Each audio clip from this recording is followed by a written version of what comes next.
Old Bear by Jane Hissey. It wasn't anybody's birthday today, but Bramwell Brown had a feeling that today was going to be a special day. He was sitting thoughtfully on the windowsill with his friends, Duck, Rabbit and Little Bear, when he suddenly remembered that someone wasn't there who should be. A very long time ago, he had seen his good friend, Old Bear, being packed away in a box. Then he was taken up in a ladder, through a trap door, and into the attic. The children were being too rough with him, and he needed somewhere safe to go for a while. Has he been forgotten, do you think? Bramwell asked his friends. I think he might have been, said Rabbit. Well, said Little Bear, isn't it time he came back down with us? The children are older now, and they would look after him properly. Let's go and get him. What a marvellous idea, said Bramwell. But how can we rescue him? It's a long way up to the attic, and we haven't got a ladder. We could build a tower of bricks, suggested Little Bear. Rabbit collected all the bricks, and the others set about building the tower. It grew very tall, and Little Bear was just putting on the last brick when the tower began to wobble. Look out! He cried as the whole thing came tumbling down. Never mind, said Bramwell, helping Little Bear to his feet. We'll just have to think of something else. Let's make ourselves into a tower, said Duck. Good idea, said Bramwell. Little Bear climbed on top of Rabbit's head, and Rabbit hopped onto Duck's beak. They stretched up as far as they could, but then Duck opened his beak to say something. Rabbit wobbled, and they all collapsed on top of Bramwell. Sorry, said Duck. Perhaps this wasn't a very good idea. Not one of your best, replied Bramwell from somewhere under the heap. I know, said Rabbit. Let's try bouncing on the bed.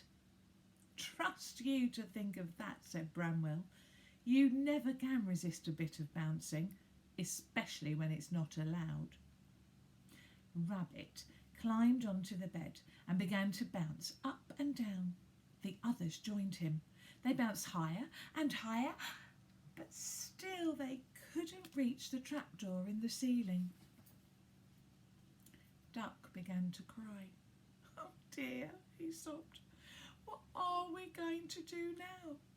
We'll never be able to rescue Old Bear, and he'll be stuck up there getting lonelier and lonelier forever and ever. We mustn't give up, said Bramwell firmly. Come on, Little Bear, you're good at ideas. But Little Bear had noticed the plant in the corner of the room. I've got it, he cried. I could climb up this plant, swing from the leaves, kick the trapdoor open, and jump in. In case it wobbled, Bramwell Brown, Duck and Rabbit steadied the pot. Little Bear bravely climbed up the plant until he reached the very top leaf. He took hold of it and he started to swing to and fro, but he swung so hard that the leaf broke and he went crashing down. Luckily, Bramwell Brown was right underneath him to catch him in his paws. That was a rotten idea, said Little Bear. What I was thinking, said Duck, was that it's a pity that I can't fly very well, because I would have been quite a help. Aha, said Bramwell. That, my dear Duck, gave me a very good idea, and I think this one might work. In the corner of the playroom was a little wooden aeroplane with a propeller that went round and round. We could use this plane to get to the trap door, said Bramwell. Rather dangerous, I know, but quite honestly, I can't bear to think of Old Bear up there alone for a minute longer. I'll be pilot, said Rabbit, hopping up and down, making aeroplane noises. And I'll stand on the back and push the trapdoor open with my paintbrush, said Little Bear. How will you get down? Asked Duck. I've already thought of that, said Bramwell, who really hadn't but quickly did.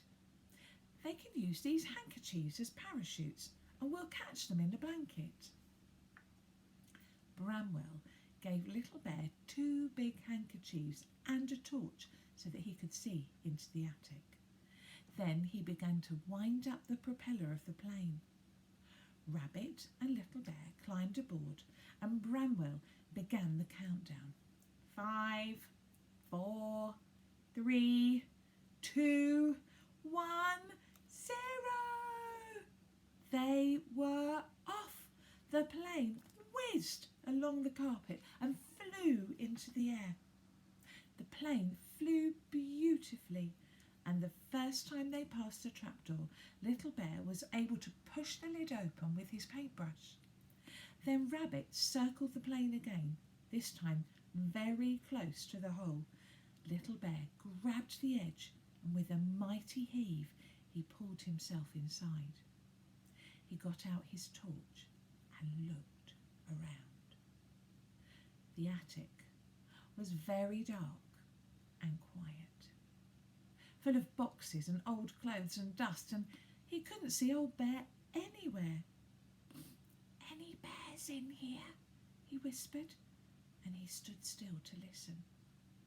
From somewhere quite near he heard a muffled grrr, followed by, "Did somebody say something?"